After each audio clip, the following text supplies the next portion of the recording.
Encore une autre question qui vient de Kim, par un prédicateur pentecôtiste. Il dit ceci: la Bible dit il ne faut pas faire de Dieu une image taillée.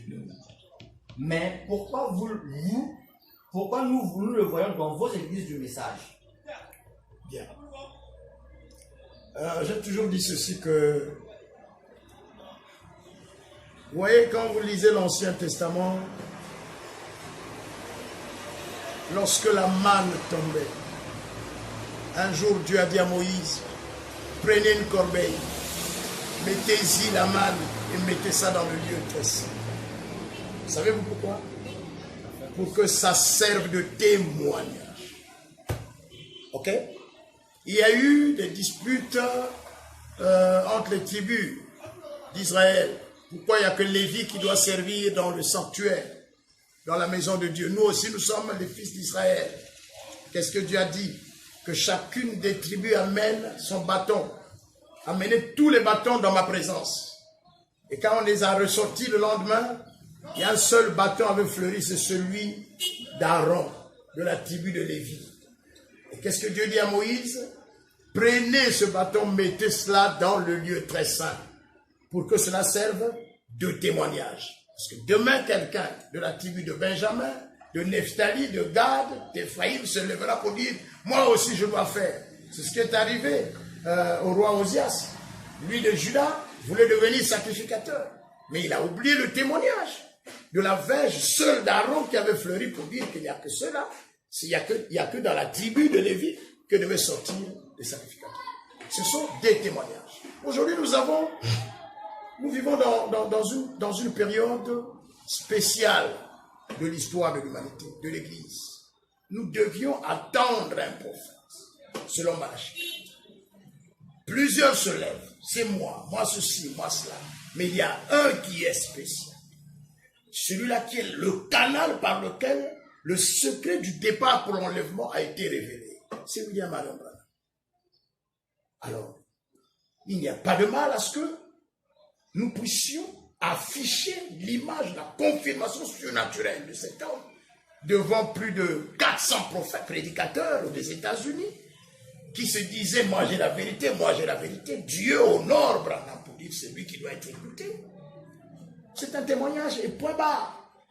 Ce serait mauvais si ça devient un lieu où les gens, un objet d'adoration, alors ça devient de l'idolâtrie. Mais en tant que témoignage, il n'y a pas de débat. Il n'y a pas de problème à cela. C'est un témoignage, point barre. Maintenant, quand nous prenons la photo de la nuée encore, voilà un événement spécial. Ça a été dit depuis l'Ancien Testament que le livre serait ouvert au temps de la fin, alors la connaissance augmentera, ceux qui auront été intelligents brilleraient comme la splendeur du ciel. C'est une grande promesse. La voix de Dieu devait se révéler au temps de la fin. Dans le livre de Corinthiens, on nous parle de la dernière trompette qui apporte le changement dans la vie des enfants de Dieu pour aller à l'enlèvement. Ok? Il est dit dans le livre d'Apocalypse au chapitre 10, verset 7 que quand le 7e ange sonnerait la trompette, le grand mystère de Dieu s'accomplirait. Quel est ce mystère? C'est dans Colossiens chapitre 1er, verset 25 et suivant. Dieu, la parole, Christ dans l'homme. C'est pour ça que nous allons à l'église, que Dieu s'installe dans l'homme. Et voici que Dieu fait descendre la révélation de la parole, accomplit la promesse.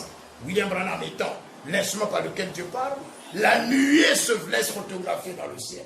C'est un grand événement, un tournant radical dans l'histoire de l'Église. Pour dire, si vous voulez vous préparer pour aller à l'enlèvement, à la rencontre du Seigneur, recevez ce message. Ce message, l'épée du roi, est la parole révélée qui permet aux enfants de Dieu de savoir ce que Dieu a réellement dit. Et c'est avec ça que l'épouse se prépare pour aller à l'enlèvement. C'est un témoignage. Quand les gens viennent, mais ça c'est quoi? Ah, c'est quoi? Asseyez-vous, on va vous expliquer.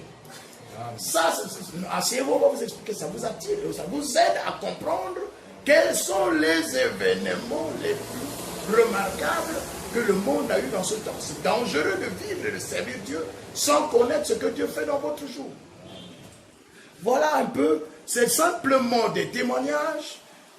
Jésus n'est pas cette nuée photo, non. Mais c'est un témoignage. Ok? Jésus est esprit. Il est là pendant que je vous parle. Je n'ai pas besoin d'avoir la photo de la colonne de feu sur la tête de Frère Branham pour prier pour les malades. Ok? Mais vous êtes quelque part, vous avez des problèmes, vous avez des ennuis. Une sœur avait pris la photo de Frère Branham, l'a posée sur elle, elle était à l'hôpital. Dieu a honoré son serviteur en guérissant cette sœur. Ça peut vous arriver. Mais nous ne faisons pas de ces objets-là des idoles. Notre Seigneur, c'est Jésus-Christ. Notre Dieu, c'est Jésus-Christ. Branham est son serviteur. Ces photos-là ne sont que des témoignages. Merci.